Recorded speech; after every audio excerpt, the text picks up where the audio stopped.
కర్ణాటక దాకా రావాల్సిన పరిస్థితి ఎందుకు వచ్చింది? ఏముంది సార్, ఇప్పుడు ఫ్రీ బస్సు చంద్రబాబు నాయుడు గారు ప్రకటించారు. అయ్యా మేము కాదనలేదు. మేము అడిగేది ఏంటంటే ఆ రోజు ఆయన ఏవైతే ప్రకటించాడో నేను ఆటో కార్మికులకి 15,000 రూపాయలు వేస్తానని, ఆ 15,000 కూడా చాలా మా డిమాండు.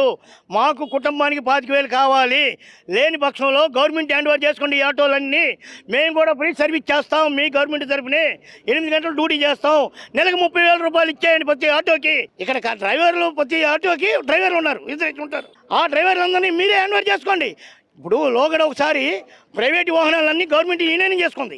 విజయవాడలో ప్రైవేటు డ్రైవర్లందరినీ గవర్నమెంట్ హ్యాండ్ ఓవర్ చేసుకుంది. అలాగే ఈరోజు ఆటోలు హ్యాండ్ ఓవర్ చేసుకోండి. మేము ఫ్రీ సర్వీస్ చేస్తాం.